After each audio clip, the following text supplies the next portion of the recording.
What is going on, everybody? Welcome to the InnerCityGeeks podcast. Steve here, and this is episode 258. And joining me today, I got Renee. Hey, what's going on, guys? And I got Brian. Hey, what's up? Chilling, man. So it's been another fucking week, and it's been a good week so far. I think it's been a decent week. We got Comic-Con at home again, which nothing really happened. Nobody really cared for it or anything, for at least for what I saw. What have you guys been up to? Brian, you want to go first? No, you go. Okay. It's been 2 weeks for me, so it's been a couple of interesting weeks. Like I said last time, I'm back to driving Uber full part-time. Yes, sir. Which is like the max 30 hours a week, and I'm making good money, so I'm not complaining like everybody else is complaining about Uber. Like, I understand people have problems with Uber and how they pay the drivers, but so far it's been paying out really well for me, so like I'm not complaining. Right. Got a couple of stories which are fucking funny, but the main one was yesterday I got pulled over for driving like 90 miles per hour. 55, and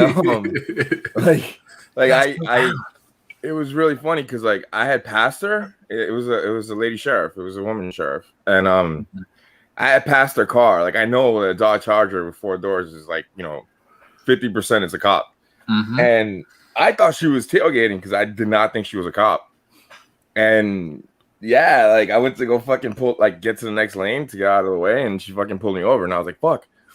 But she let me go with a warning. I don't know if she was like going home or what, but she was like, I don't want to bother you, and I don't want to write up a ticket. So yeah, Sheriff Milf, wherever you are in Tampa. Thank you very much. Like, I've been really lucky whenever I got pulled over for speeding because I always got warnings. And like when you tell them you're an Uber driver, and like I have a clean driving record, like completely clean. Like I haven't even gotten into an accident since like the 90s. So. Well, yeah, she just like let me go. But I'm really lucky, man. Like, I've been pulled over a few times, and there was one time in particular where I would have gone to jail for the rest of my life, and they just let me slide. And I'm just like, okay, like not all cops are bad. That's a good thing. Yeah. Not all cops are bad. I've been reading a lot. I completely forgot that the old Warhammer 40K novels from the Black Library, which is what they call their publishing thing. When the books first came out, they capped the books at like 200 pages, right? Really? So, yeah, and it was like they weren't making money when they started publishing these books in like 2000. Like, there are reprints of stuff that had been published in the UK and Germany and had never gotten printed here. So when they started selling the books here, they just left it at 200 pages because when they did that with the printing, the way printing used to work, I mean, Steve, like they will break even. So they were like 200 pages max, and they didn't know how the market was going to take them. But the books are really good, and like I think after like 2005, when the Horus Heresy novels came out, they were like, "Fuck it, write as long as you want." Right.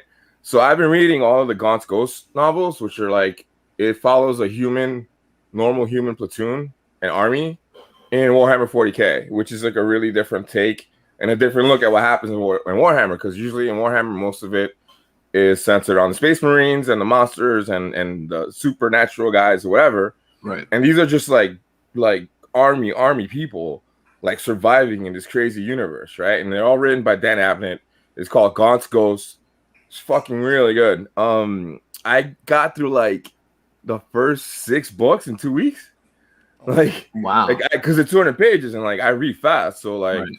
What's been happening now when I'm driving is that like when I'm at the airport, like at least once a night because of the thunderstorms, I gotta wait for like an hour. But just because of the rain, like I gotta wait till the rain, and so I just start reading. And then when I come home, I'm so tired, like I don't really want to watch something, so I just start reading. And yeah, like I've gone through like 6 novels in 2 weeks. They're like I said, they're really good. I talk about this shit all the time.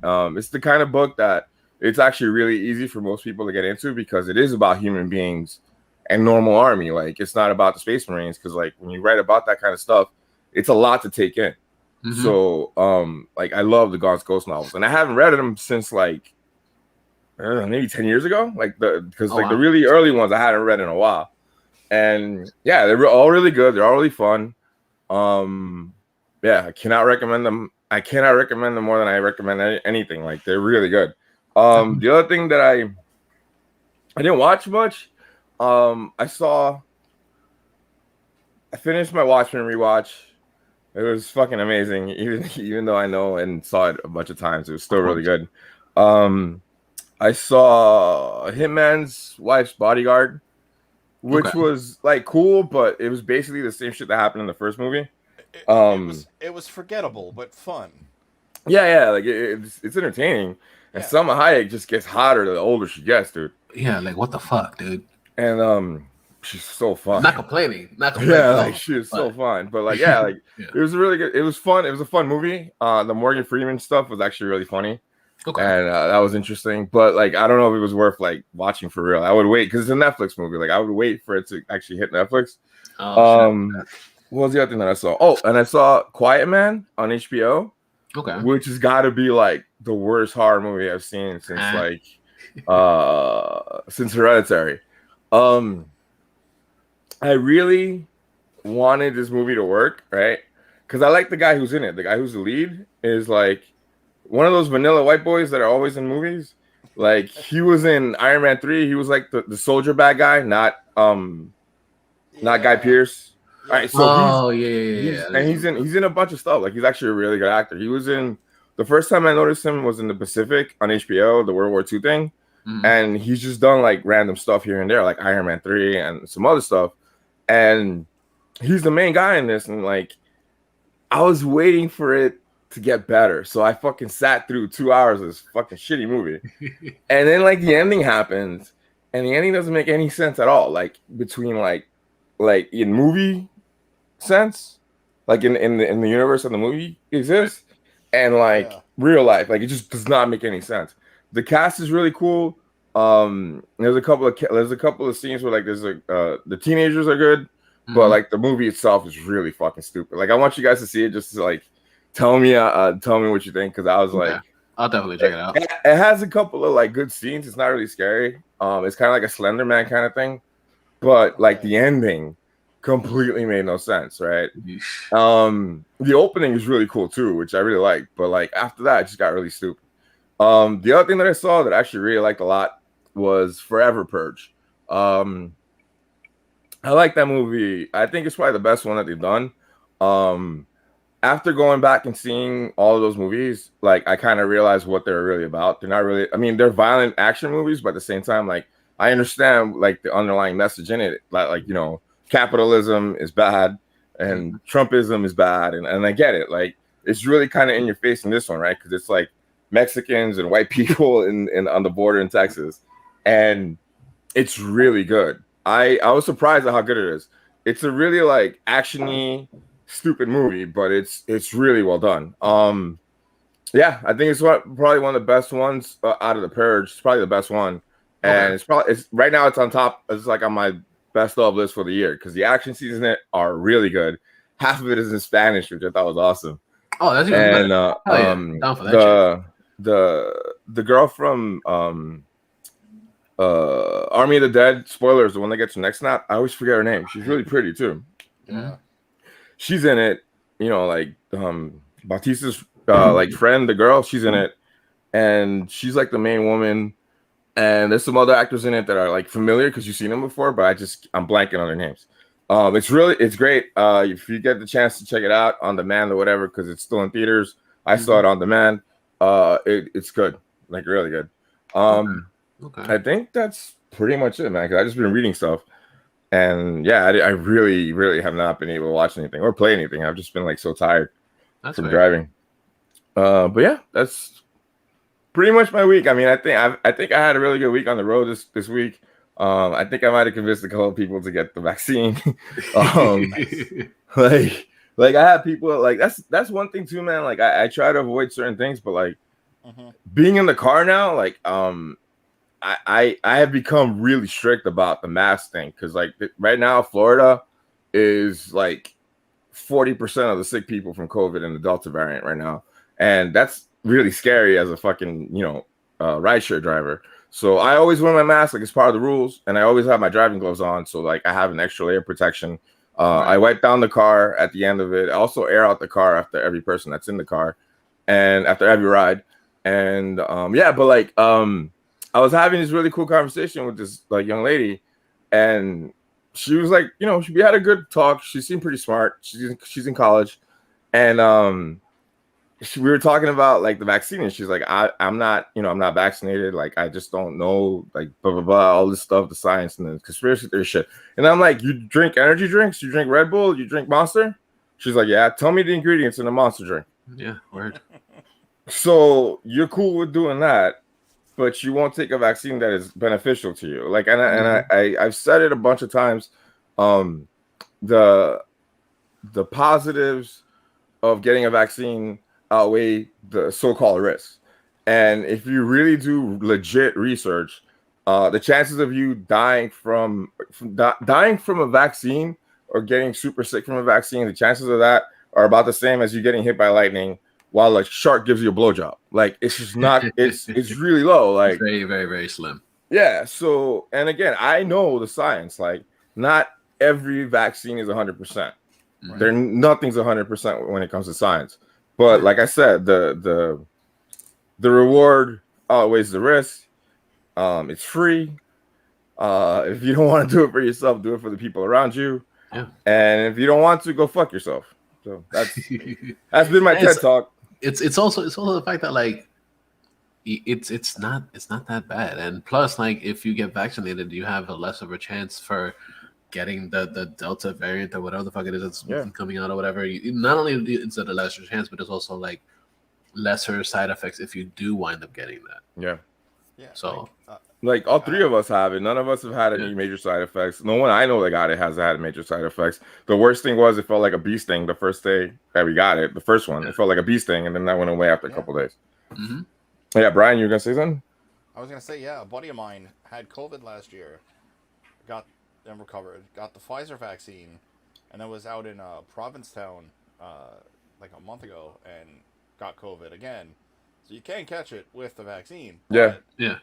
Where last year he thought he had like the deathly flu, now he's like it's like an annoying summer cold. Yeah. So, so to add to your TED talk, get fucking vaccinated. Yeah, agree. Word. I completely agree with that too. But we could only say but so much, and it's up to the people at that point. Yep. Yeah. Like there's actually even so I think I told you like I'm watching Superstore for the first time, and on Hulu there's this because like during their ad breaks there was a clip from Family Guy, and it was Lois in bed and Stewie going Mom, Mommy, the whole thing. Mm-hmm. And then like I was like, why are they showing this? Are they gonna like show an old episode of Family Guy like next or whatever? And Stewie's like, get the vaccine. That's pretty genius. It was fucking dope. That's pretty genius. I like that. So thanks, Renee. Thanks for sharing. Thanks for sharing what your week's been like. Brian, what's good, dude? What's good? Not a whole lot. Just still in the hunt for work. Red October. The Red October as well. Yeah. Nice. For things I've been watching, I restarted Daredevil on Netflix. Okay. For like the umpteenth time because that's only fair. How last week we were talking about the supposed rumor that and the coincidentalness of. Mm-hmm. That's right. I made up a word just now. No, it's a word. It's a thing. Well, you know how D'Onofrio liked the tweet about Kingpin's supposed rumor return in Hawkeye. Mm-hmm. And then that, and also the so-called Charlie Cox canceling an appearance because it coincides with reshoots of Spider-Man. Yep. So I'm like, okay. And then also what you and I spoke about, the so-called possibility of a soft reboot for the show when it comes to Disney. Yep. So like, all that, like all those factors in, I'm like, okay, I need to restart the series, and Yeah. I finished season 1. I'm on season 2 now. Nice. Like the second episode, or halfway through the second episode. Um, so aside from that and Superstore, I did watch the Long Halloween Part 2, Oh, you lucky fucker. and it was good, but Part 1 was better. I won't spoil it Okay. since you haven't Okay. seen it. Uh, I'll rewatch them both because I love Batman animated movies, Okay. or DC animated movies in general. But like, uh, I thought like the whole story was just really well done. Especially, I like that book. Okay. And then I watched a couple of like not so good movies on Netflix. There's one called Sleight, where this kid is uses like sleight of hand magic, but he has Oh like, boy. yeah, So but he those now you has see me, like now you this, don't. but he has like this electromagnetic, or this electromagnet that he built, and he put it into his arm, and I'm like, okay, and it like helps with Okay. like the levitation and stuff, and like he gets involved with like like drug dealing, and like shit goes bad, and like, and Dule Hill was in it, and I'm like, this is like Okay. so not what you normally play, because he Of plays a course. really like shitty drug dealer. Yeah. And then there's one that popped up on Netflix called Hostage House, Okay.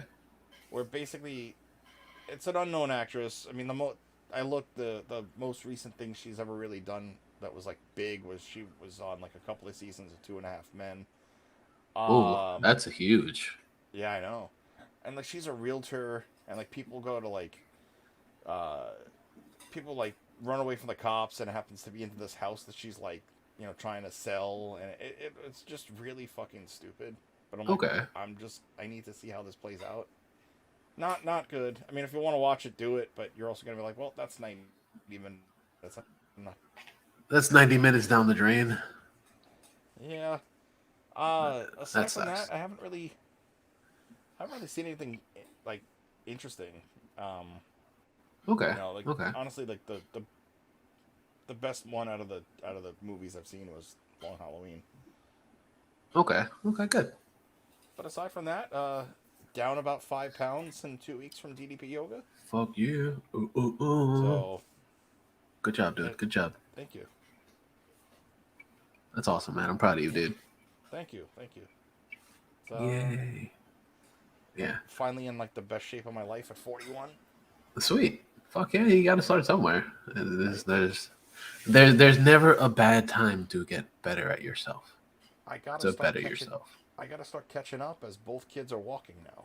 Yeah. Yeah. Yeah, You don't want them to start running, then you can't run behind them. right. It's kind of the reason why I kind of started doing the weight loss and shit too. Because, Yeah, gotta keep up with Harley because she's a fucking savage, dude. yeah. Yeah. All the energy on that kid. Yeah. She has literally all the energy. Like after we recorded last week, she was still up until like about 1 o'clock in the morning. Oh, jeez. Yeah. Yeah.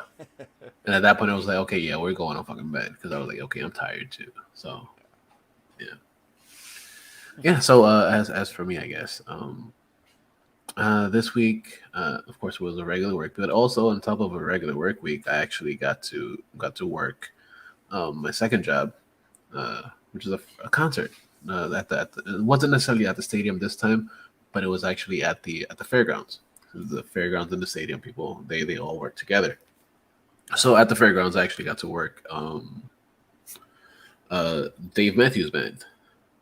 They had a concert out here, and I've never been a big fan of theirs. Like I liked some of their songs, and back in college, Charlie, who's been on the show before, Charlie introduced me to them, and I was like, okay, they're not bad. He gave me a whole mixtape of their shit, and I was like, okay, it's not bad.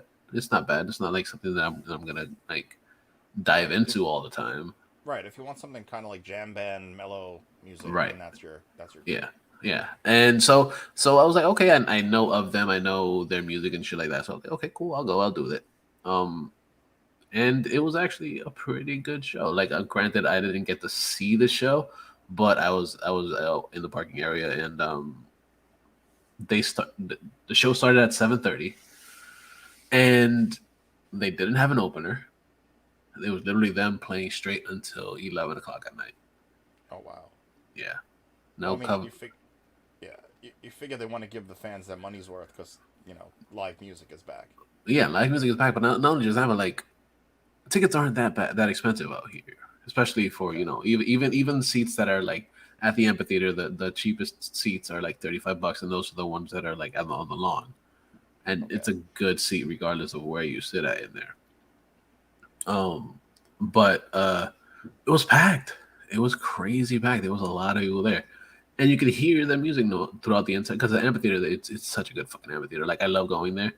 Yeah. I've seen a bunch of different bands there, and I enjoy the amphitheater. So actually going there and not being physically in the show, but surrounded by the show, listening to the music, because the the acoustics in the stadium or the amphitheater is fucking great. Like, you hear it wherever you are in the entire fucking fairgrounds. That's great. It's really fucking good. Um, and it was cool. It was good. It was a good night. Um, It's definitely a calm show.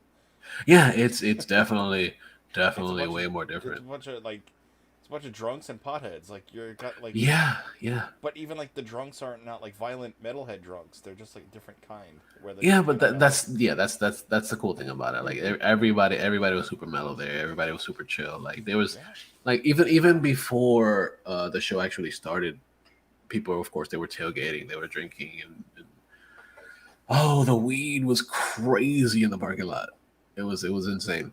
Um, I haven't experienced a lot of that shit in my day period. Like, I usually go to a show, I'll smell some weed, but mostly I'll see people drinking and stuff. Yeah. But there was a lot of drinking. Literally, people were like stutter stepping to the main entrance before they even got inside. Oh jeez. But the fun shit about actually being there was that I was part of the security team or whatever, and I was Hmm. telling people, like, listen, like, you guys can't go in with certain bags. And there was a dude sitting in one of the cars because they were tailgating around where I was sitting, where I was standing, and he was watching every single person I went through. And I was telling them, especially if it was a woman, I would tell them, listen, like, your bag isn't gonna be able to go into the fucking stadium, into Right. the amphitheater, because of course, they since last year, when all the COVID stuff, even before the COVID stuff started, they were saying that you can't have a regular bag in there. They're Right. not allowing regular bags into places. A lot like New York and stuff. They don't let people into the stadium with a bag. Right. So At the Best Buy theater, they used to make people put that shit in bag check. right, exactly. So what they've been doing out here, they're like, you got to either have like a clear bag so everything is see through, Hmm. or like a small little clutch or whatever, and that's all you can bring in. So people would come in with like like backpacks, like North Face backpacks and shit like that. I would tell them, like, listen, they're gonna turn you away if you go with for that. And they'd be like, "Oh no, they're not gonna do anything. We checked the website." I'm like, "Dude, I'm telling you because I've seen people walk back." And they're like, "No, they're not gonna say anything to me. I do whatever I want." I was like, "Okay, fine." And 10 minutes later, see them walking back. They give me a look. I'm like, "Yeah, I told you." And that happened at least 50 times, and it was Oh yeah. great. It felt great to tell these people, like, yo, like, listen to what I tell you. Like, there's a reason why I'm telling you these things. And they're just like, oh no, whatever. Oh, we'll be fine. We'll be fine. I'm like, okay. Well, when you got to walk all the way back for another fucking like 20 minutes in the other direction before you got to go back into the fucking thing, it's on you. And the dudes that were sitting in the car next to me, they were fucking dying laughing because they would just be like, "Yo, like, these people just don't listen. Like, I'm avoiding you walking back. Granted, you want to get your steps in, but shut the fuck up and just listen to what I'm saying." Listen to the person that knows the job. Yeah, He's exactly. literally here to tell you you can't do that. Yeah, yeah, and it's great. It's great that people don't know how to listen. It made Yeah, like it made it so much fun. down here with that shit, like it cracks me up when they do that shit here, because it's like I can understand if you're in New York or New York acting like an asshole, but like down here to act like that, like dude, weren't there signs too? Yeah. Because I remember from when I was working the hotel across the street, like they were like, because we used to let people park in our thing for like a fee, and then we were telling them, yo, like, you know, leave your shit in the car because they're not gonna let you in with it. Yeah, because I remember even before the COVID, like you said, like you can't bring in certain bags. Yeah. It has to be like a see-through bag, and it can't be bigger than a certain size or whatever. Yeah. Yep. It's crazy how people are like, oh yeah, on the website it said it's okay. I'm like, no, it doesn't say it's okay. It says you got to bring certain things. It tells you like it has to be no bigger than your palm, and like if it is bigger, then it has to be see through. Like the good thing about and it's like, come on, people, like pay attention. I would tell people, I would literally, like, as I got cocky toward like my like later time doing security, I used to tell people, show me on the website where it says that. Yeah. And like, I should have done sure, that. I got called an asshole, but like, hi. Yeah. Doing my job. I'm just helping you out.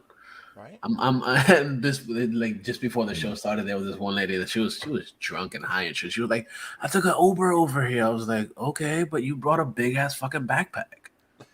She was like, oh, but I've had this backpack at every single show that I've been to. I've been doing shows for like 15 years.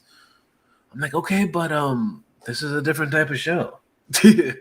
Like, granted, like, oh, you should like I saw the Dave Matthews like 18 times. I'm like, okay, that's nice, but this is a different venue. Like, and times are different, so you need to fucking make sure you have your shit in a thing. And she was like, oh, can you just like put it in a car or something for me? I'm like, no, I'm not doing that. No, that's not my job. I'm not taking care of your shit. No. I'm not fuck out of here. Watch your bullshit. Right. I'm paid to watch you go into the place, and that's it. Make sure that you take care of your shit before you get there. And she was like, oh, but what about this? What about that? I'm like, no, make sure there are scalpers outside that are actually selling clear bags. So find the scalper that's selling the clear bag and go get the fucking clear bag to put your shit in there. It was funny. And yeah, there are still scalpers out there. They were literally coming up to me like 5 different times. I'm like, dude, I have a work shirt on. Like, you see that I'm working here along with everybody else. And they were like, oh, you want to take it on thing? I'm like, no, I don't want to take it, dude. Go talk to the other pretenders over there. Free. I work here. Yeah, exactly. But regardless, it was pretty fun. It was pretty fun. And I can't tell you how many times I used to see people get turned away with fake tickets. Yeah, it's bad. It's awful. Especially out. I don't know how it is out there by you, but like out here, I mean, you know. Yeah, it's awful. It's the worst. Yeah, I don't know if anybody bought the tickets from them, but I know there was a lot of people that were selling. There was like at least like 15, 20 dudes that were selling their stuff. So I don't know if it was actually if they actually had real tickets or if they were they were fake ass tickets. Because now they've kind of like changed the way that they do their ticketing, and they have like the special codes and all this shit on it, which you can notice stuff like that. But I don't know how they did it, if they did it anything. So we just had to. I take it as nobody bought it because I didn't see anything, so I didn't hear anything. So, but besides that, it was pretty cool. Yeah, and nobody listened to directions either because at the end of the night, I was basically like directing traffic to get the fuck out of there, and people instead of because I had the wand, the big wand with the glowing tube and shit. Yeah, the glow stick, the air traffic controller wand. Yeah, exactly. I had that, and I was like, "Yo, you gotta go this way. I'm pointing in the direction you gotta go in." And they were like, "Which way are we going?" That way. Follow the fucking signs, and not only that, but like I'm pointing at a big ass sign that says exit. And then if you go that way, you see somebody else with the same fucking wand pointing you out of the fucking place. And these people don't pay attention. You see all the cones are going in that direction. Go in that direction too. But no. They're like, oh, why can't we go this way? Because that's not the way to get out. Things are blocked off for a certain fucking reason. We're trying to funnel everybody out of the fucking place, not funnel everybody through the middle of everything. Right. Yeah, so people were upset. They were like, "Oh, why you got to do all this stuff at the end of the night?" Because you guys, there's like thousands of people here right now. We have to make sure it stays in a good order. Yeah. Yeah, yeah, lots of people over there, and yeah, it was a shit show, but it was a fun shit show. I enjoyed it. Good. I'm glad you And had a good time. besides, yeah, it was good. It was good. Like I enjoyed the music. And it was cool to actually see a bunch of fucking people out there. I enjoyed it. And besides that, I watched a few things.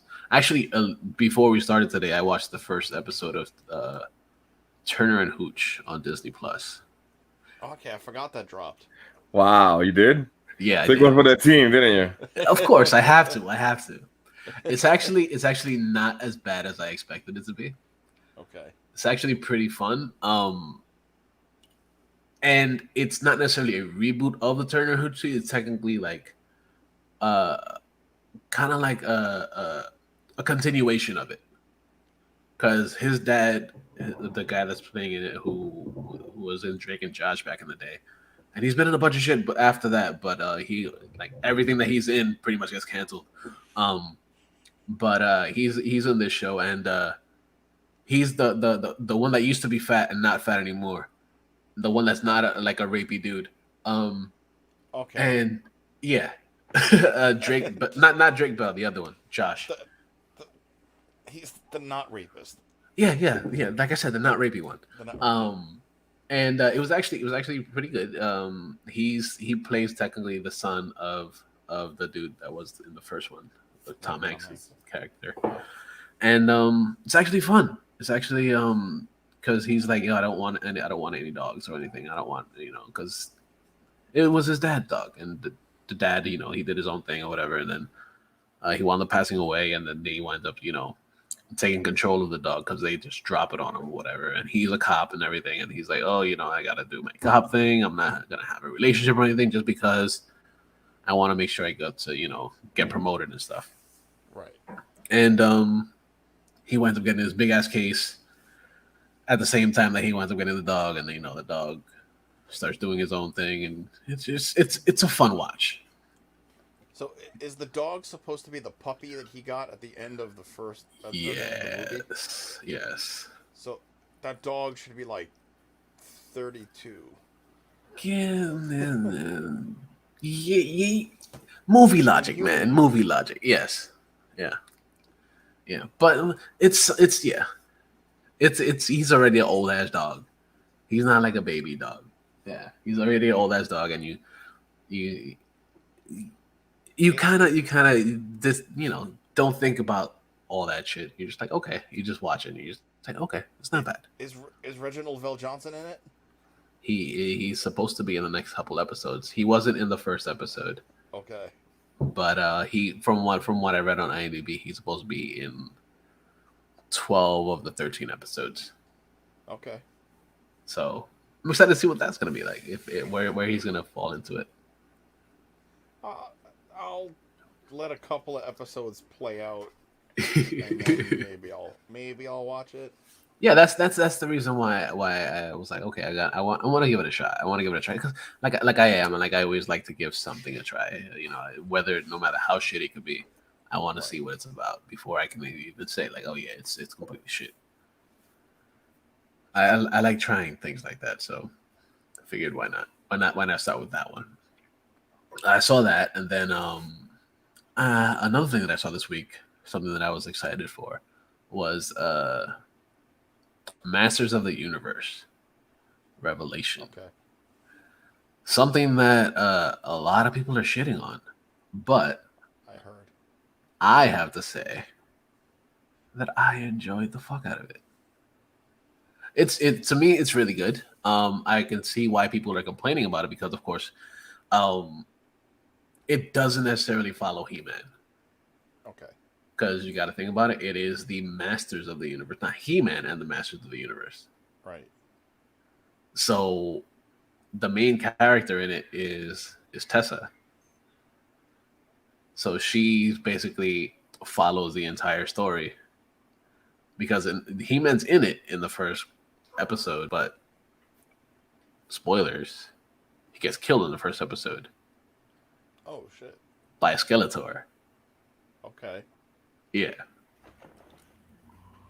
It's very interesting the way they did it. And I'm curious because sorry, dude, sorry. But I want to say no, it's one okay. thing. It's okay. It's okay. Like I'm really curious about this as much as I fucking hate Kevin Smith. Like I might pirate it on Cody or something because like everyone that says they hate it said they couldn't get past the first episode, and now I know why.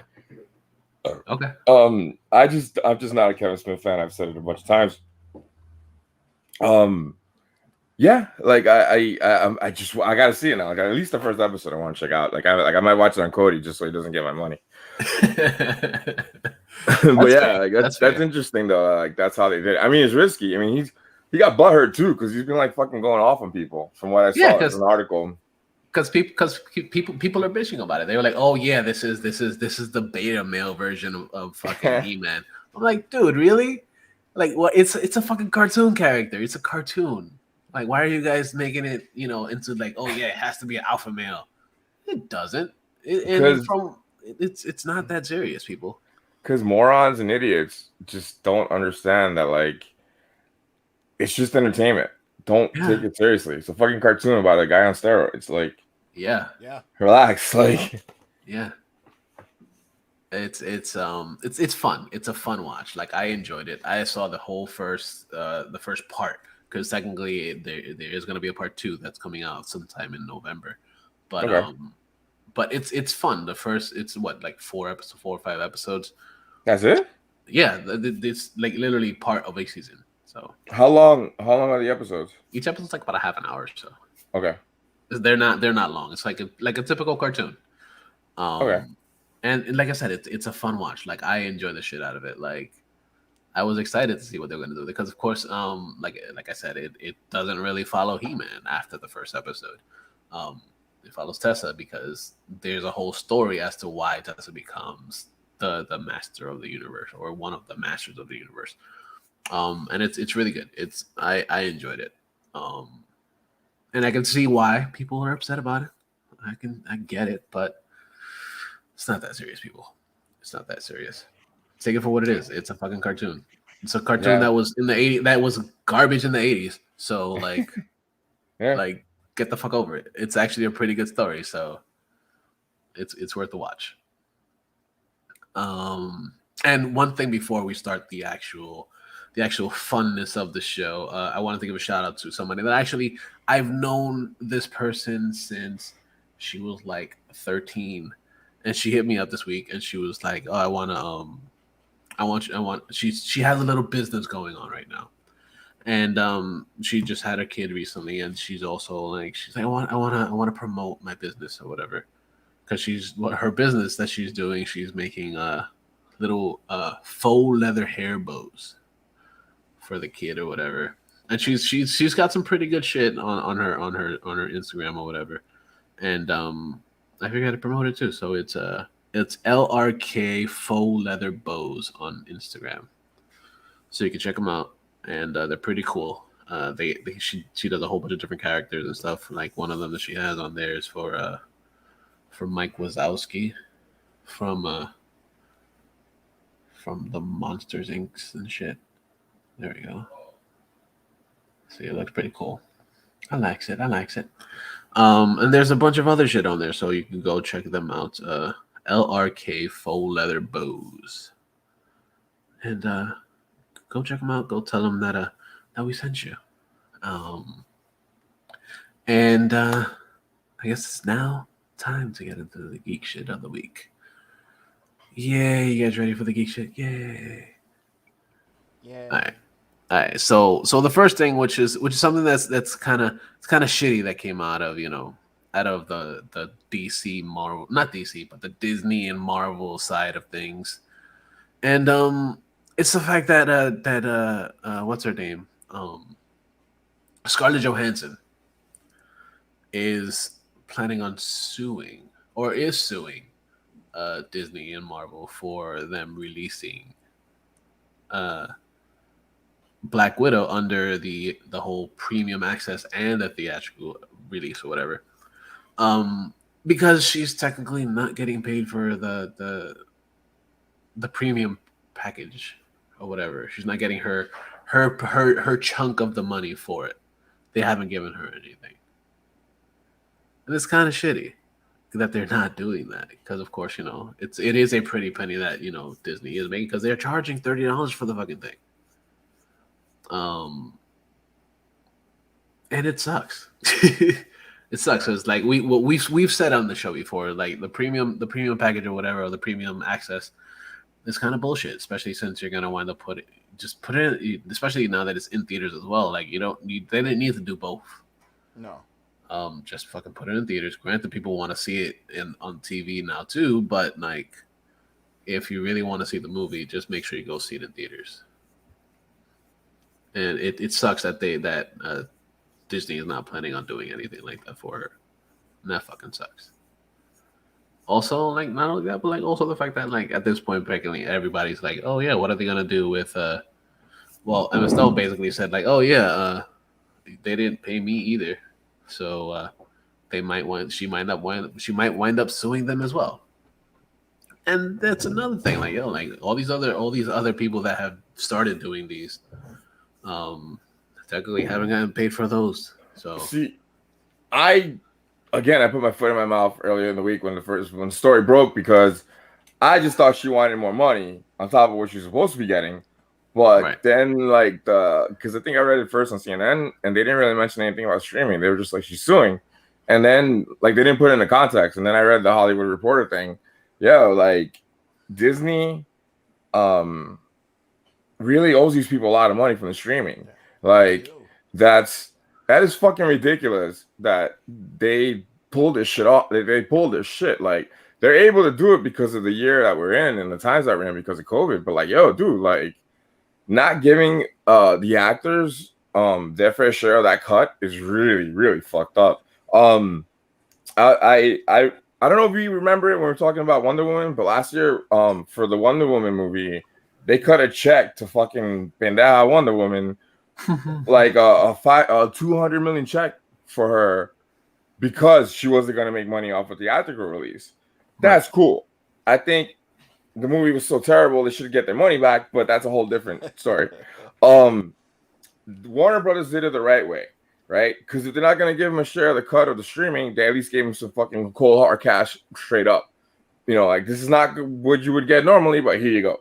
I thought that they had done something like that with the Disney stuff because it just makes sense. Mm-hmm.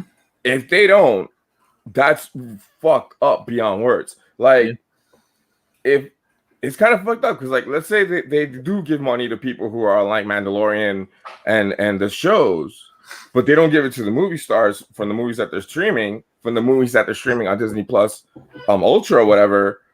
That's so fucked up, dude. Mm-hmm. That is really fucked up. And I give it to her now, man. Like, I thought she was just being greedy, but like I take that shit back. Like, I support her. I think you mentioned something about Cruella and what's her name? I fucking blanked on her name. Emma Stone.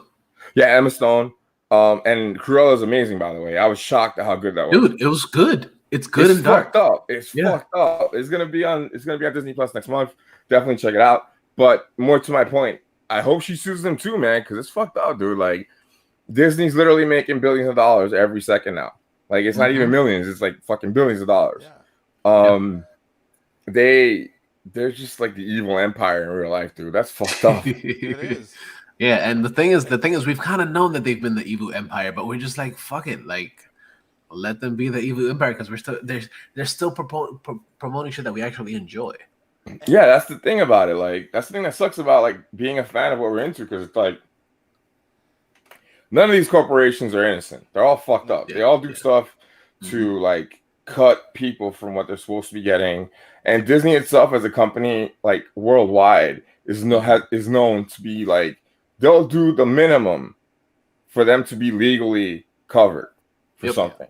Right? So like and I've said it a bunch of times, people here in the parks, they get paid fucking minimum wage to start. That was $10. It's supposed to be $15 after like next year. Here. And yeah, man, like that shit is appalling, yo. Like, how fucking greedy are these people, dude? Like, and especially that the House of Mouse is premium access. You don't get, as we stated earlier a couple episodes ago, you don't get to keep what you're buying. You don't. It's a $30 rental for what? What do you say, like 48 hours? Yeah. Mm-hmm. That's fucking stupid. Yeah, it's like paying for fucking for VOD. Like you pay a certain amount of money for something that you're gonna only have for a certain amount of time. That's a lot of money, though. I mean, I said it last year with Wulan, which sucked, and that was the first one they did for $30. And I'm like, yo, like, don't like that is insane. Like paying $30 for a fucking movie at home is just beyond belief. Like, you're already paying the subscription fee, dude. Like, what the fuck? Mm-hmm. Yeah, it's fucking bonkers. I hope she wins. What was even more fucked up is that Disney's really anti-union, and they fucking hired a bunch of union busters that like help Walmart keep the unions out of their fucking stores. Like it's really fucked up, dude. And it's like personal too. Like the response Disney had to her was fucked up. They're like, oh, you know, we never like broke our obligations, blah blah blah. She knew what she was getting into. It was like, no. The other thing too is like, we're talking about a lot of money, man. Because on top of the merchandising that they already got and they were supposed to get, like it's just a lot of money, dude. Like, it's fucked up. I hope she wins her case. Entertainment cases like this in California have a tendency to kind of go towards the bigger companies. So good luck to her. That's what sucks about it. Yeah. But we can only hope. We can only hope that they actually, you know, they actually pull out for the smaller person. Yeah, all the evil shit that I talk about, that we talk about for Disney, it's out there. Like, there's like fucking documentaries about how bad they are. And again, like the Star Wars stuff and the Marvel stuff, like I hate that they make such great stuff, Loki notwithstanding. But like I love their product, but I hate them. Like, sucks. It's like saying like, oh yeah, I fucking hate Tom Brady, but you know, he's pretty good at what he does. Being an asshole. Yeah. But yeah, hopefully things work out in Scarlett Johansson's favor, so that way we can see more of her and she doesn't fucking boycott actually acting. Period. But we'll see, because especially at this point, for those that don't know, spoilers, she technically isn't part of the fucking Marvel universe anymore.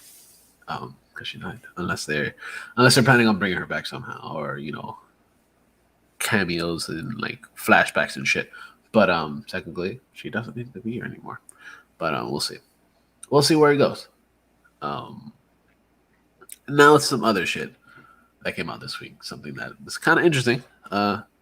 We enjoy the wrestlings, and looks like they're going forward with a Vince McMahon scripted series by Blumhouse.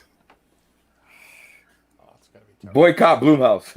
Like, yo, making a show where like Vince McMahon is a hero is like having a fucking World War II show where Hitler's a hero. Like, the guy's not a good guy. Like, the man has ruined a lot of people and their families. He's fucked up. That whole family's fucked up. And it's like, I'm so glad that AEW and Impact Wrestling are cutting into their fucking shit, because it's like, dude, like the guy's a fucking piece of shit on wheels, man. Like since he started, like all these people, like all these wrestling heads that like follow WWE, they're like people for Marvel and Disney, like and DC, like they support that shit to death. And I'm like, yo, like he's a racist.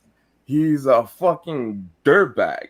He's been like in lawsuits about like harassing women. And they fucking just pay him off. But I'm like, yo, like he's a piece of fucking shit. Even when he started the WWF and he started like stealing people from the territories, the guy fucked over a lot of people, man. That's why he's so fucking rich. That entire family is fucked up, dude. Like I can't respect like the WWE's product anymore. I mean, I stopped watching WWE a long time ago, but like the product, like they're almost as evil as Disney. I cannot believe that these people have the fucking nerve to make a show where he's a fucking hero. Like, get the fuck out of here, man. It's like, I don't know. This is something that definitely not gonna be watching. What are you gonna say, Brian? So stupid. McMahon is the one that made the Jimmy Snuka case disappear for a long time. Yeah, Jimmy Snuka murdered a girlfriend, and he paid everybody off. Yeah. And like the only reason why he was on trial before his death is because he wrote about it in a book, but the stories didn't line up. Mm-hmm. And that's why he was on trial right before he died.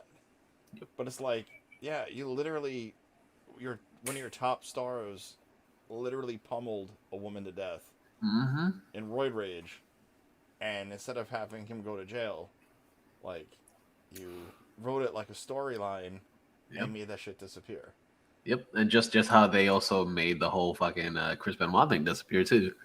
Yeah, like he's that was like if you guys are listening to this and you haven't seen the Vice TV thing, Dark Side of the Ring with Chris Benoit, like I knew most of that shit, but like yeah, me too. Wow, like the shit that was that him and the Brian Pillman one, like that was just so fucked up. Oh, the like both of them, those are like two of the darkest of the Dark Side of the Ring episodes. That like the Chris Benoit, like the thing is too, like he knew. And he admitted he took fucking steroids. And he knew everyone in the WWF was on steroids, from Hogan to fucking everybody.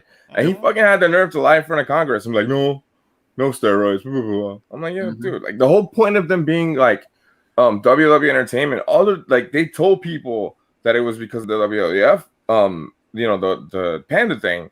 But it was more about sports entertainment. So like no one can crack down on them because he says wrestling's fake and it's entertainment. It's not a sport. Yep. Right. So technically, they don't even have to get tested for steroids, and these people are fucking roided up. Like I hate people that look up to these guys and think that they're gonna like this fucking full of shit Hogan, like eat your vitamins and all this shit, and the dude's popping steroids. Like it's fucked up, man. It is what 24-inch pythons. Meanwhile, when it's like I remember when Hogan came back to the WWE with NWO, and like he was going against The Rock. And like he's like on my 24-inch pythons. Meanwhile, they were totally shrunken, and then next week they were back to being inflated. Yeah. Like, oh, okay. I totally forgot about that shit that he came back and they like he actually fought Rock. I was like, Hogan is such a piece of shit too. I met him. He was not a nice person. It's like when they say try not to meet your hero because you're going to be disappointed. Well, as a kid in the 80s, Hogan was the hero. Oh boy, yeah, he was a huge hero because technically he wasn't like the first wrestler that I enjoyed, but like it's still like one of those things. It's like fuck, dude. He was the quote unquote real American. It's like every time I hear that theme song, which I used to love hearing, I get pissed off. Yeah, and Voodoo Child. Yeah. Man. Yeah. Well, But it's also like, if you remember, he was getting booed pretty much almost out of the arena at WrestleMania. Yeah, he really was. And I felt so. Titus O'Neil was like super uncomfortable. It's like, how do you have this racist piece of shit? Yeah. Be teamed up with someone who you literally don't like because of the color of his skin. Yeah. And have it look all PG. It just doesn't work. That's McMahon's idea, man. Like the guy's a fucking piece of shit. Yeah. When I was, because I was at the stadium for that shit, and that's right. It was like it was deafening the boos in the crowd. Like it was crazy. There were less boos at Money in the Bank when Cena showed up than when Hogan appeared anytime at WrestleMania. Yeah. It's pretty sad. Yeah. Yeah, like I can't believe. Well, I believe it, of course. He is a Hall of Famer and a fucking like person that's literally not leaving anything that has to be with WWE behind. So like I get it. I see that he's like he's a road dog for them, but like yay pieces of shit sometimes. Besides that, like I will not be looking for. I'm probably not gonna watch the show. Not excited for it. Not ready for it. Don't really care about it. But being that it does have something to do with wrestling, I was like, oh yeah, I figured I'd throw it in there. And this series is basically going over the whole steroid trial, so we kind of tie it into what we were just talking about. And then some other shit that came out that's kind of cool. we love live action stuff that used to be, animated before. And they're working on a Pokemon live action show. Um this can work because of Detective Pikachu that came out a couple years ago. It was actually pretty fun, pretty entertaining. But they're actually working on a whole series, a whole live action Pokemon series. So if it goes as far as what they did with the Detective Pikachu, I'm pretty sure it'll be pretty dope. Because we kind of saw what the world would look like if we actually had Pokemon all over the place. I mean, and also think about special effects upgrading in Yeah. the short time that movie came out to now. Hmm. You know, Yeah, so it could work. It could definitely work. So I'm kind of excited to see what it's gonna be like because I wasn't looking forward to seeing the movie because I thought it was gonna be a complete dog shit as well. But right? I was surprised because Renee told me about it. He was like, "Yo, this shit is pretty good," and I was like, I don't know. And then I watched it and I was like, "Okay, it's actually pretty good." Mhm. Yeah, but Yeah, I the back, forgot what made me watch it because like I think I saw a couple of reviews of it and they were like, it's actually really good, yeah, and it was like really fun. I'm excited for that kind of thing. Nintendo's cool. yeah. I don't really have any issues with them to do with Disney and McMahon. So Right, yeah, because Right. Nintendo doesn't have as many shady things going on. And wasn't Ryan Reynolds Detective Pikachu? Yes, yes, he was. yeah, Yeah. So I'm excited to see what they're gonna do with that. Yeah, should be fun. Yeah, it should be because they've been pretty consistent with the Pikachu shit, with the Pokemon stuff. So And um, I mean, granted, I've never been into Pokemon, but neither have I. it kind of hits all ages because Oh yeah, I can't tell you how many people that are older than all three of us playing Pokemon Go. yeah, You know, so yeah. Because Pokemon Go is one of those games that you don't need to know much about it. You just walking around finding shit. right. It was basically getting people off their ass and Yeah. getting steps in. Yeah, that's literally what it was. Yeah. Because I played it for a while too. I was like, "Ooh, I want to play this," and then after a while, I was like, "Yeah, don't want to play this anymore." Yeah, so that's kind of exciting. It's kind of cool what they're gonna do with that. Then some other things, I guess, going into the Doctor Who universe. We got some news that this this latest Doctor, Jodie Whittaker, is pretty much calling it quits after this season, as well as the showrunner for this season as well. They're both bouncing, and which is going to be leading for a whole new Doctor for the next season, or for after the holiday episode. That's pretty sad. did have you seen the whole thing with her? Yeah, yeah, I've seen the whole thing so far. Like it's supposed to be good, right? It's good. It's good. It's different than all the other stuff that we've seen. Yeah. Like Um, I didn't, as I told you, Steve. I didn't mind her. Just I felt like the showrunner sucked. It just didn't have the same. It just didn't have the same vibe of the show that I liked.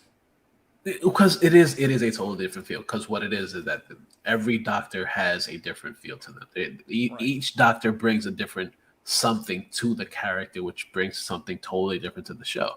Right. And her character was different than all the other ones as well. Her character is very full of joy and Yes. and and the love of life that the show is very bright and very Yeah. colorful. Very. But if you look at all of Capaldi's runs, it got Super darker dark. and darker and Super darker dark. toward Yeah. the end. Absolutely. Like Matt Smith was sort of in the middle. It Yeah. got dark toward his end. Mm-hmm. Uh, Tennant did too, actually. Tennant Yeah. started out goofy and then got dark. So Yeah. I wonder if they'll just all get dark. They all get dark. Yes, Yeah. because of course when they first start out, you gotta think about it like they're very like, oh, I'm reborn, so I'm gonna be Right. super happy about shit. And gonna I want to have fish sticks and custard, right, and exactly. and Exactly. then yeah, and then they become like, well, fuck this. Yeah, then they're like, oh shit, I'm gonna die soon, so this is gonna be a fucked up ride. Yeah. Yeah. But it like I still absolutely love Doctor Who, and like I love this last season. This last season, I'm not gonna say it's one of the best seasons that I've seen, but it's actually really good. It's very good. It's very entertaining. The new Oh Doctor yeah. Jodie, well, the recent Doctor Jodie Whittaker is actually really good. She brings Yeah. her own little feel to the character. I loved her since fucking Attack the Block. Like I'm glad that she was the Doctor. She currently is the Doctor. So I think the last one I saw is when she built the sonic screwdriver out of nothing, and I thought that was that like was the actually first pretty dope. episode. Oh, then maybe I watched like two more after that. I But I also feel like she had way too many companions, way too fast. I don't think that was too fast. I think there is a reason as to why.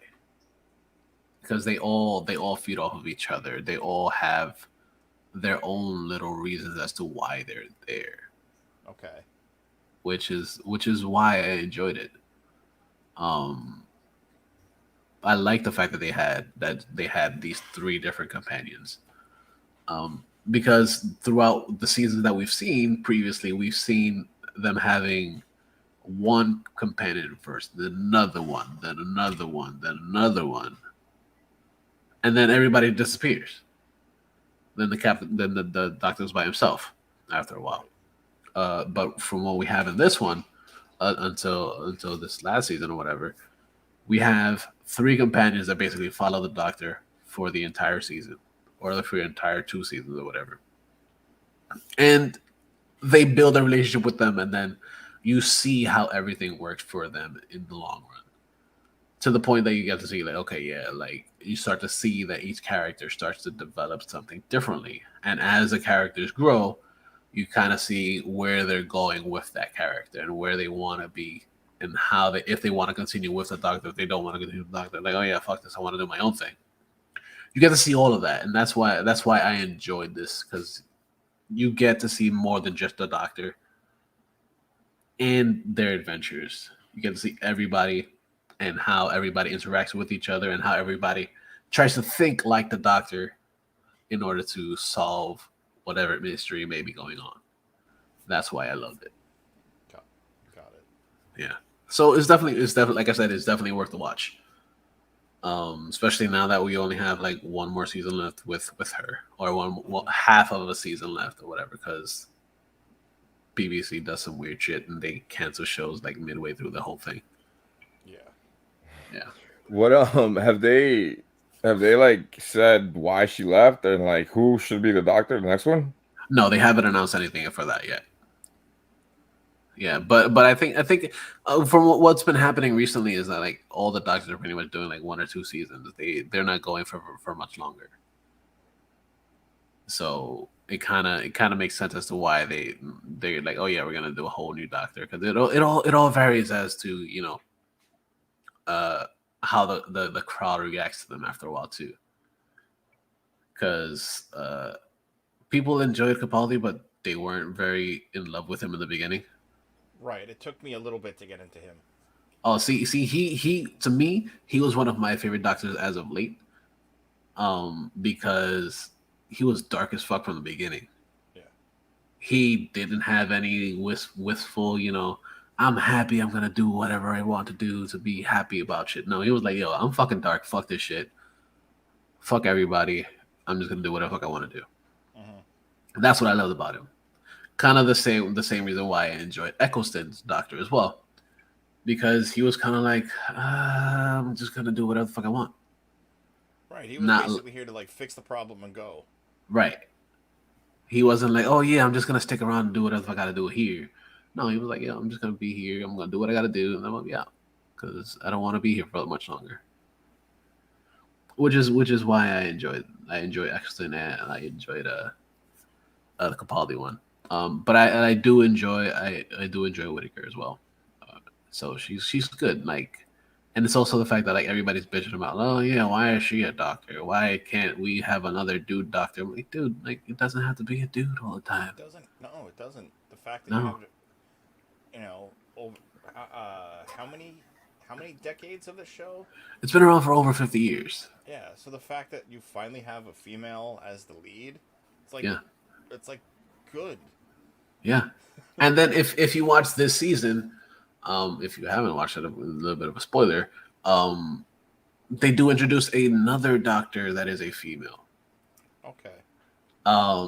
Technically could be from from an alternate universe or something like that, or a different type of timeline.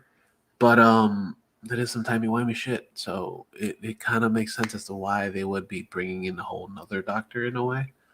Could technically be like the future version of her or the next doctor as her as it could be. But yeah, it's interesting.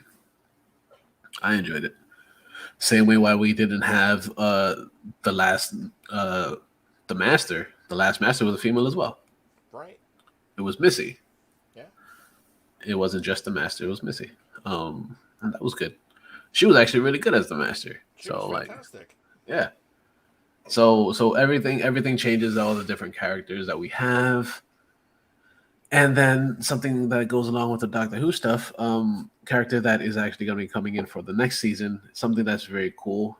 Somebody that we've seen in Game of Thrones is going to be part of this. And it's Jacob Anderson that was in Game of Thrones. He played what is it? He was one of the technically the slaves or whatever for Greyjoy or whatever. What the fuck was his name? God damn it! I had it earlier. My brain only works a little bit sometimes. Googling shit. He was in Game of Thrones. He was Grey Worm on Game of Thrones. He was a black dude from Game of Thrones. That he was a warrior and shit. He was awesome. I enjoyed him on the show. So the fact that he's gonna be a reoccurring character in the next season, it's gonna be pretty cool. Because it's the guy who played Grey Worm, right? Yeah. Yeah. So I'm kind of excited I'm kind of excited what he's gonna be playing in this season, and how he's gonna morph the world in just a little bit. Because from what I was reading is that like he's watched Doctor Who for since he was a kid, so he's super excited to actually be playing a role in the Doctor Who universe. That something that he's been watching since he was a kid. So it's very exciting to see that. So I'm excited for the next season, see how that's all gonna pan out. Something that I don't know if I'm excited for or if I'm not excited for or how I feel about it. Waterworld, that was with Kevin Costner a bazillion years ago. They're coming out with a sequel series for Waterworld. And like I said, I don't know how I feel about it. This is gonna be produced by Dan Trachtenberg, who was actually the dude that did Cloverfield. So I don't know how I feel about them actually doing a Waterworld series. What do you think, Renee? I think it's a really stupid idea. The movie was really bad. Yep. And like when you get into like the behind the scenes shit too, like it's even worse. I saw this too, and I was like, "Who the fuck asked for this?" Like, yeah, I don't think anybody's ever asked for this. No. I mean, again, like we could be wrong, and it ends up being fucking awesome. But like, yo, like just based on the movie and the property, like because it's just dumb. Yeah. Who did they say who's like attached to it? Like other than behind the scenes? Not at the moment. They haven't said anything. It's still in pre-production and shit. Oh, Okay. The producers of Jungle Cruise that came out this week. Okay. They're developing. Yeah, I'm gonna try to watch that later tonight. It's who's doing it? Like what like a streaming service is doing it or what? Like it doesn't necessarily say where it's going, but I think people need to fucking stop with all this shit because it's like they're gaslighting themselves and thinking the shit is good and it's really not. So yeah, we'll see what happens. It could be coming to Peacock. Oh, all right, that makes sense. Universal. Yeah. All right, like like I said, I could be completely wrong, and it's fucking awesome. But from like having nobody wants this. Like, who the fuck asked for this shit? Yeah, nobody here. None of us three here asked for this Definitely shit. not. Yeah. I mean, maybe if they make it like a climate change show and fix it up, so it's just like Waterworld, but has nothing to do with Kevin Costner's thing. Maybe, maybe, but like still, like I don't know anybody who's seen that movie that's like younger than 40. Yeah, Like, Right. yeah, it's really dumb. yeah. It's dumb as fuck. Like, why? It's bad. It's bad. Like even when I was younger, like I was a wee child, and I was like, why? This is stupid. This is stupid. Made me want to pee the entire time. And it's long, man. That movie's Yeah. really long. I think Yeah. it's on Netflix or HBO. It's like really fucking long too. It's like almost Yeah. 3 hours. It's 2.5. Yeah, it's too long. I don't think I've ever seen it in full, but by choice. Yeah, Yeah, it's like it's just really stupid. yeah. Like I don't understand like the whole Kevin Costner thing either. Like he's okay. Like I don't understand why people think he's like this amazing actor. Like Yeah. he plays the dumb fucking character, the same kind of guy in every fucking movie that he does, except for like Yeah. Superman. But like, yeah, I don't get the Kevin Costner thing too. Plus, like personally, I think he's an asshole.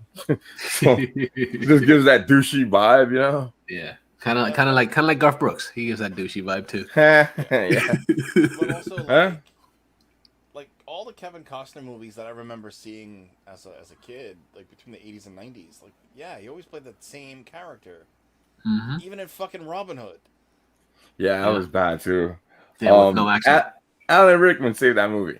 Yeah. But what was the other one? The only one that I like that holds up for me personally is Untouchables. Other than that, like the rest is just, and even that one kind of like aged a little weird because like it's just so fucking like action movie as opposed to like what it could have been.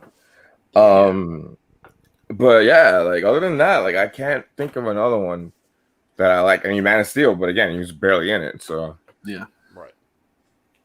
But then again, if you think about it, he's the same character as he was in like fucking Field of Dreams.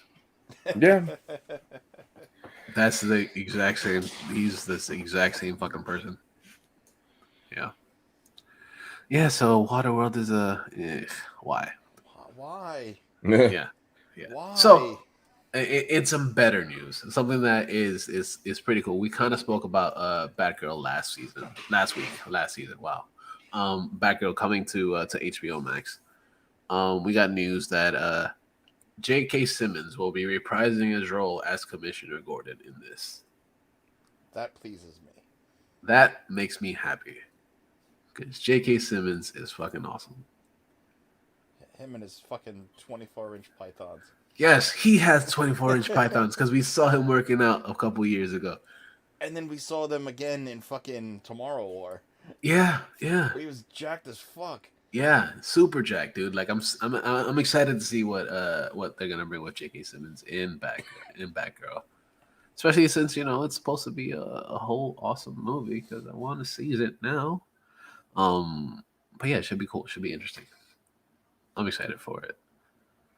Then some other shit that came out this week. We got two pretty awesome trailers this week. One of them for a TV series from a movie that we got a bazillion years ago. I'm talking about Chucky. Chucky, the trailer for the show that's going to be coming out on Sci-Fi / USA, looks fucking dope. Yeah, it does. It looks fucking good. It reminds me of the movie. The reason I enjoyed the first Chucky movie was because it was really fucking dark. It And had even the feel as of a the kid, first two. yeah. It feels better than the movie, the recent movies at least. I like it. I like what they're doing with it. I like that it's gonna be basically like he's framing a child to kill people, and it's fucking insane. This child is basically taking the blame for all the shit. Yeah, I'm looking forward to this one, man. It's the people who made the original movies, right? Not the last one. Yeah. It looks. Actually, I kind of want to go back and see the other one because I forgot how bad it was, and they were talking about it in one of the videos that I watched, talking about the trailer for the show. I'll check this one out, man. Like I like the original movies, and I like the trailer or whatever it was for the show. Yeah, man. Yeah, it looks fucking dope. I'm super fucking excited for it. Like, I really want to see this, like, now. Especially since we've kind of touched on it a few weeks ago, and seeing how much it's pretty much like evolved since then, and the fact that we actually got to see some type of footage for it too, very exciting. And some of the original voices are in it too, so that's gonna be pretty cool. Yeah, like I'm looking on the IMDb. You got Christina Lees, who played Kyle from Child's Play 2. Mm-hmm. And then you got Alex Vincent, who was the original Andy Barclay. Yep. So, yeah, Jennifer Tilly. Yeah. Jennifer Tilly, who hasn't really aged gracefully, but it's okay. Are you high? Like, she looks good. She posted a picture today with Chucky. Oh, she looks really good. I haven't seen. I don't follow Jennifer Tilly. Like, I don't know who's making these women hotter and turning them into milfs, but she's fine, dude. Well, a few years ago, she wasn't looking that fine. Well, yeah, like she wasn't doing anything. Like, I think the Chucky sequel, whatever, like Bride or whatever, is what got her back into acting. Right. But yeah, no, there's a picture of her somewhere. I saw it either on Twitter or Instagram, and she looked really nice. Okay. And she's a good actress too. Oh yeah, she's good. I don't have anything against her acting style. She's good. She yeah, I'm actually looking forward to this, man. Like I wasn't at first, and then I saw the trailer, and it's pretty cool. Because like I've said a few times on the show, man, that last Chucky movie was really bad. Yeah. It had its moments, but it was really stupid. Exactly, it had its moments. It was, to me, it was interesting to say the least. It wasn't bad, but it wasn't great. Like, if it wasn't a Child's Play movie, it would have made a lot of sense. But because it was a Child's Play movie, and it wasn't like it didn't have the voodoo thing for it to actually kind of make sense in the universe. It's just like a computer virus, and I was just like, really? Like, But yeah, like, I can't wait till they make a good one again. Yeah. But yeah. The last Child's Play movie I saw was Seed of Chucky. Okay. And that was you didn't see the one with Mark Hamill? Like, he does the voice? That's the one I was talking about. Yeah, like it's you go watch it. I want to hear what you think. Like, just when you get bored, like, put it on.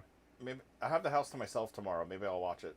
Yeah, dude. Yeah, I want to hear your take on it, because like there's stuff in it that would have been awesome if it had nothing to do with Chucky. Right?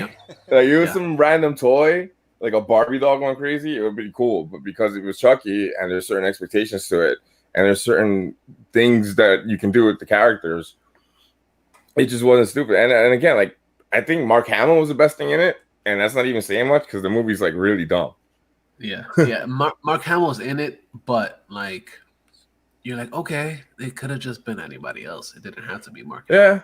Yeah. That's very true. Yeah, but I did like Aubrey Plaza in it. She was pretty good in it. Yeah, I gotta see it again. I barely remember it. Yeah, it's one of those okay, I watched it type movies. Like, okay, I'm done.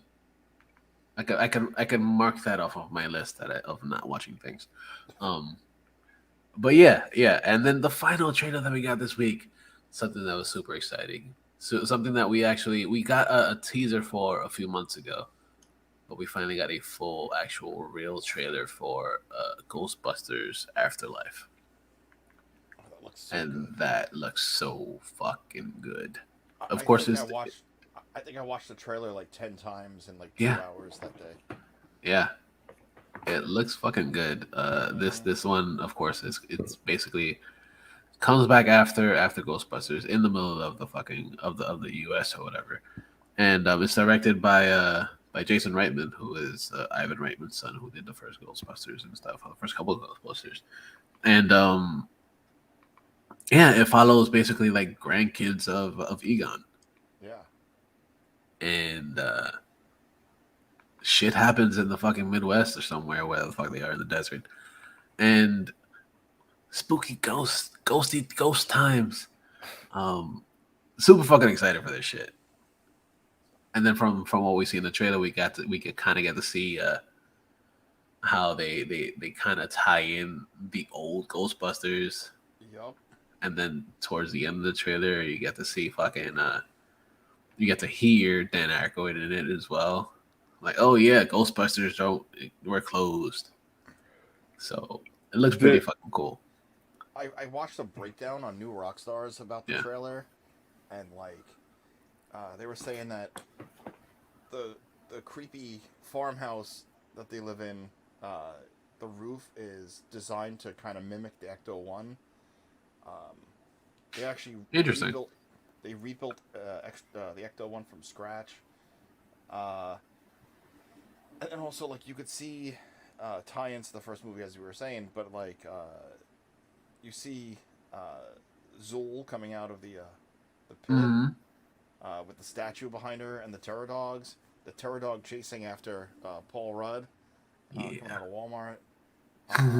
And then actually something I thought was really cool to give the the perfect connection to old and new is that they took the actual image of the purple glowy sky when from the ending of for the main part of Ghostbusters, and they took that and they CGI'd that into the whatever scene that's going to be in the movie. So like it's a perfect copy. Therefore, it's not like, oh, it's there to look like it. No, it's it.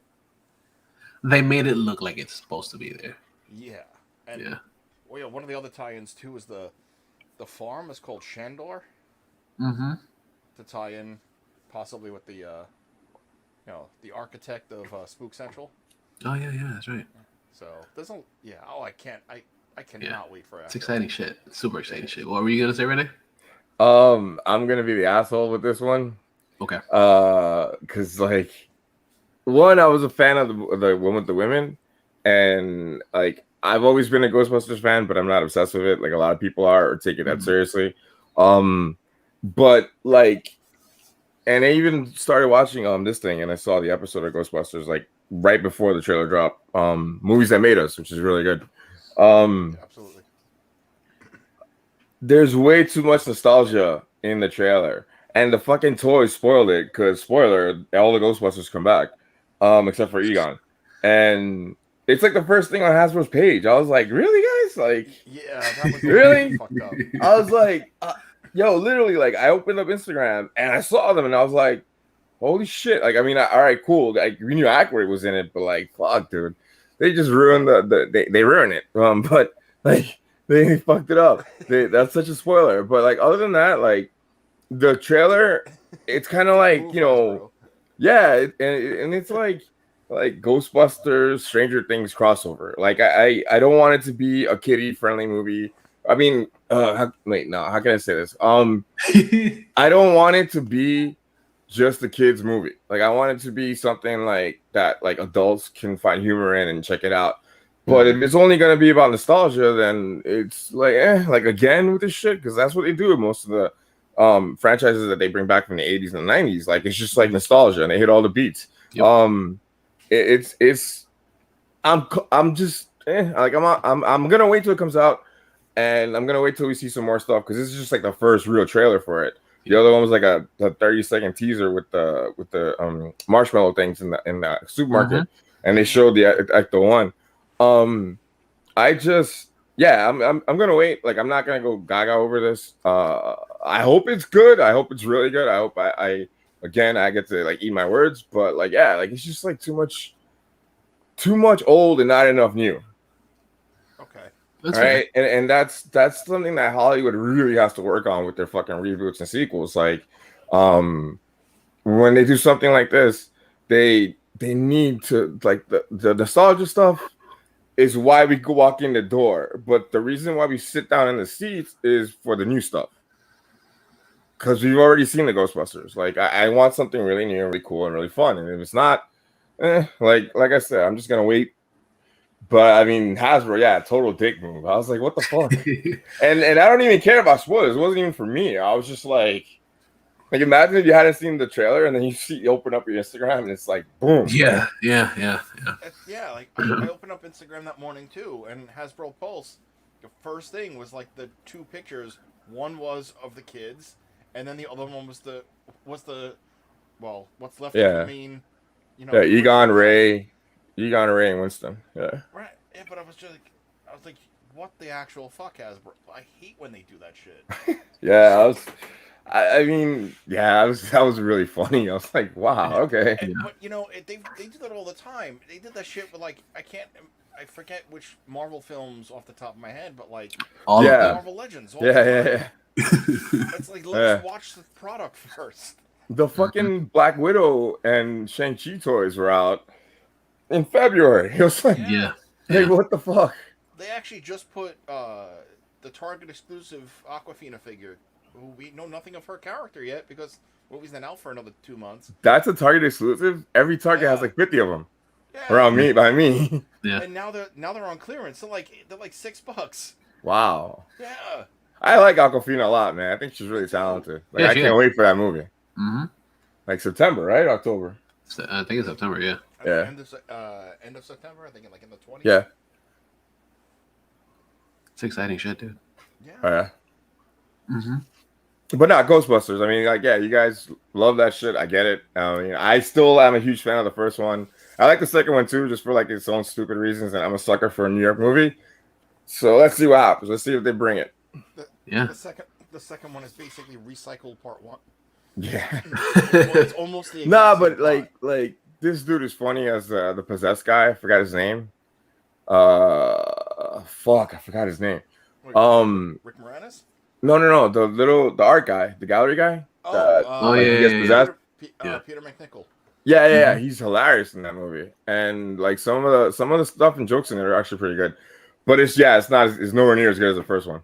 Absolutely. I still enjoy the fuck out of both of them, so Oh yeah. Yeah. I'm excited. I actually enjoyed the what's his name, the one that came out, the women's one. That was really good. Like I didn't think it was that bad. Yeah, it's watchable. I just think people who are into this shit and take it seriously, like they just need to fucking get a grip. I'm like, how the fuck, how small is your fucking penis that you get offended by fucking women that are make believe characters? Like, Yeah. right? Man, the fuck up, dude. Like, Yeah. so dumb. Like, I never saw it only because I never. It's got around to good. seeing it. It's good. It's funny. It's one of my favorite comedies of the last couple of years. It's actually really funny. I thought it was great. Yeah, it's a lot funnier than I thought it was gonna be. Yeah, the cast is good. Thor steals the movie.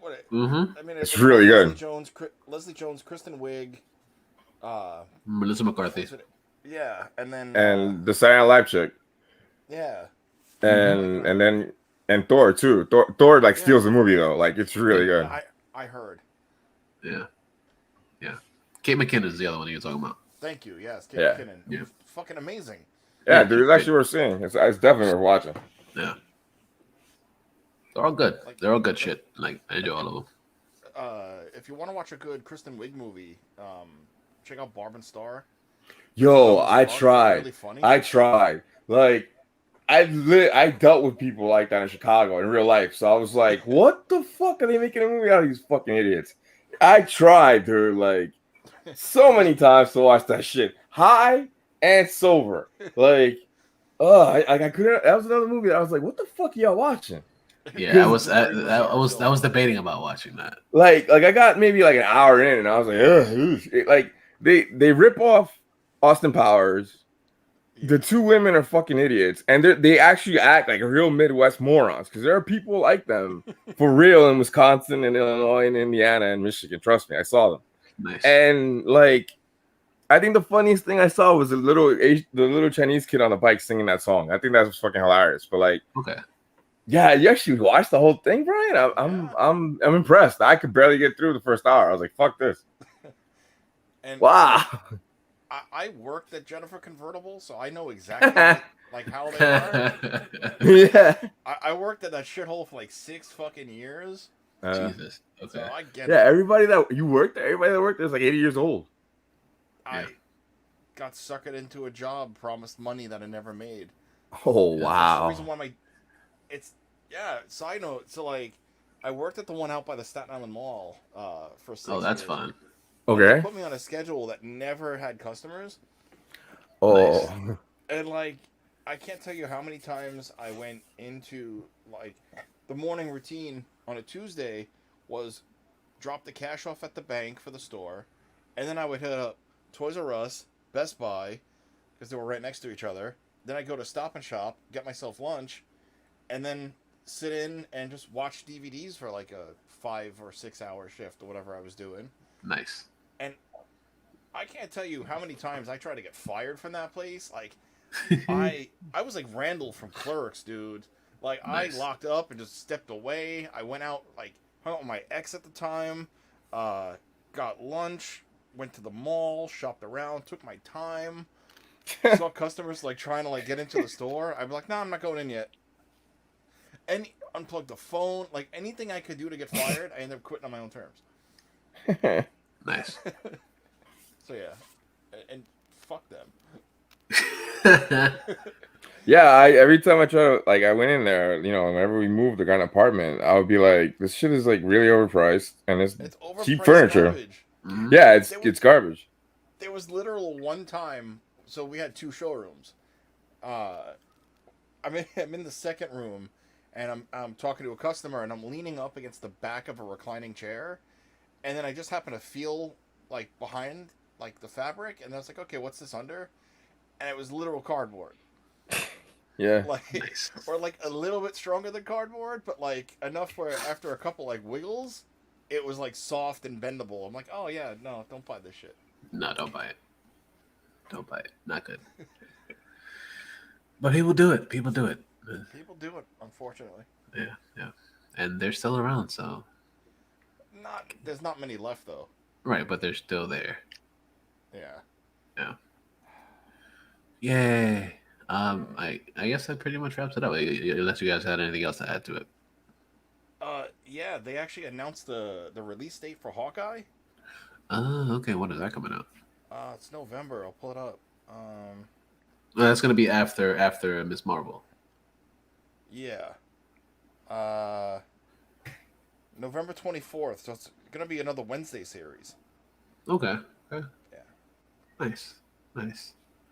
That's cool. Yeah, it is. I'm excited to see what they're gonna do with that. I'm actually really excited about What If. Yeah, man. That's Next gonna week be is a another Suicide week. Squad. Next week, Suicide Squad. Woo! Woohoo! Yeah, so I guess that's gonna be the next spoiler episode. Suicide Squad. I want to see that movie just for Stallone as King Shark. Yeah. Yeah. No, there's other reasons too. It looks Of really course. good. Like even the trailers, man. Like I was talking to Steve before we recorded. If you watch some of the stuff that they've been showing in like the previews and like the making of featurettes on YouTube, you can see like some of the gory shit that happens. Like not just like King Shark eating people and ripping them apart. Like there's some really gory shit in that trailer. If you know where to look, you can see it. And I was like, there's one scene with the helicopter that I was like, oh shit, like yeah, it just looks fucking bananas. Like, and all the reviews so far, like everyone is saying it's like the best DC movie in a really long time. And I was like, cool, man. Like, and I like I love the comic book. It's one of the first DC comics that I got into after Batman. Mm-hmm. I know there's a Suicide Squad game in the works. Yeah, I got delayed. Like that one and the Batman game that was supposed to come out with the Batman family, they both got pushed back to like maybe holiday next year. Jesus. So, but I mean, it's with that kind of game. Like, I think they need that. Take their time. It has to be really good. So, like, take their time. Mm-hmm. Yeah, but yeah, I guess that wraps it up for this week. So make sure you guys go to InnerCityGeeks.net where we got a whole bunch of shit sometimes. So we got this show, we got Bryce J Presents, we got Comics with Water, Manga Time, Anime World, It's Poppin', what else is it? The ICGPW Slamcast, Good Games, First Watch, Turntable. So much fucking shit on InnerCityGeeks.net, so go check all that shit out. I know. I lose track of all that shit. Like my brain doesn't work anymore after a while. Then we also have places that you can go to on there. You can go to Amazon.com, click on that link, and it'll take you to Amazon where you get a whole month free of Amazon Prime. And then if you want, you could, if you don't want the Amazon Prime, you can just click on that link and you can actually buy some shit on Amazon too, and that'll give us a little bit of credit. So go do that. Then you find the link to SoSick Clothing Company. It's SOESIC.co or SoSickClothing.co. You get some cool shit done by Geeks for Geeks, so check all that shit out. And then you type in InnerCityGeeks for 15% off. 15% off. That's a good chunk off of price. And then you can get some beardly stuff from Beard Octane. Just type in ICG10 for some beard balms, butters, oils, and all the good shit that you want for your beards or for your skins and stuff, because all that shit helps. So go check that out. ICG10 at checkout at beardoctane.com. Then we got a cbdMD, where you get some cool CBD shit. And then we also have probably one of the bestest places to check out for toys, Sideshow Collectibles. Go check them out. Check all the link on the sites. Let's check all that shit out on there. Then you could listen to the show if you could share the show for everybody. I greatly appreciate it. We would greatly appreciate it. You can listen to the show on SoundCloud, Stitcher Radio, on Google Podcasts, and on motherfucking Spotify. You can also find us on the social networks. You can find us on the Facey Space at facyspace.com/InnerCityGeeks, on Instagram at InnerCityGeeks, on Twitter at InnerCityGeeks. And where can we find you guys at? Renee, where can we find you? You can find me on Instagram and Twitter and the video game PSN and Xbox Live at DarthBX, DarthBX. And yeah, DarthBX everywhere. I try to follow back everyone that I interact with. If you guys catch me on there and I don't follow back, let me know. Just say hi. I don't bite. I just look scary and sound scary, but I'm not. So just... you guys have fun and just be careful, be safe, wear a mask, get the vax. Yeah. Brian, what's good? Where can we find you, sir? You could find me just sitting here in this chair that's been really uncomfortable. Nice. You gotta get a gaming chair in there. I know. Can you imagine Megan working in from a gaming chair? Mm-hmm. I can imagine it. It'd be pretty dope. You can find me on Twitter. Find me on Twitter at Bri2J. That's BRI_2J. You can follow me on Instagram at Bri2J or Bri2J Presents. Pick one. I have two. You could, of course, go to Bri2JPresents.com. And I posted on Twitter the other night. Reviews are coming back. I'm tired of sitting on my ass and not doing things.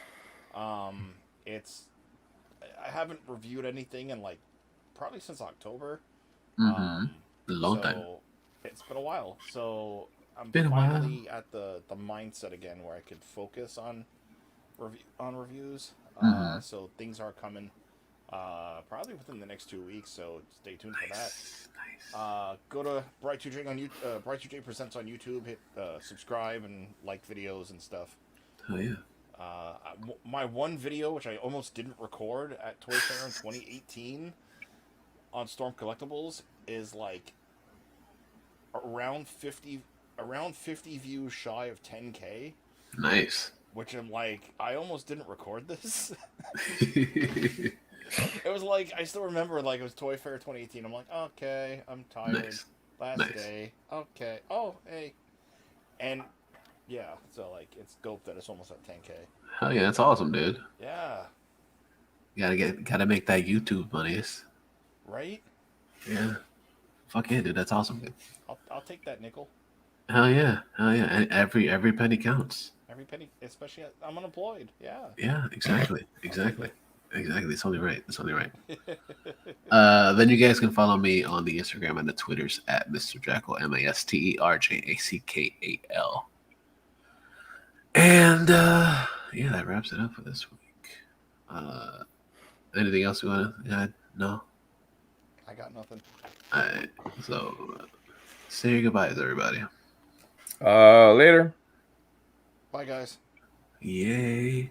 And before we go, make sure you guys I just wanted to give a moment of silence to drummer for Slipknot. What's his name again? God damn it, my brain.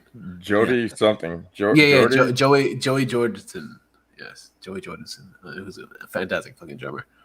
From one of an amazing fucking band that had like 18 dudes in it. But it's fucking good, and it's sad that he passed away this week. Also, the bassist for ZZ Top's passed away too. So yeah, very sad shit. And what's his name? Mike Howe from I forget what band off the top of my head. So like, there's like 3 musicians gone in like a week. Yeah, fucking sad, dude. Sad week for musics. But it's okay because I'm gonna end out the episode with some musics. That'll be in the edit of the show later. But yeah, don't be a dick, people. But always remember that the geeks shall inherit the earth.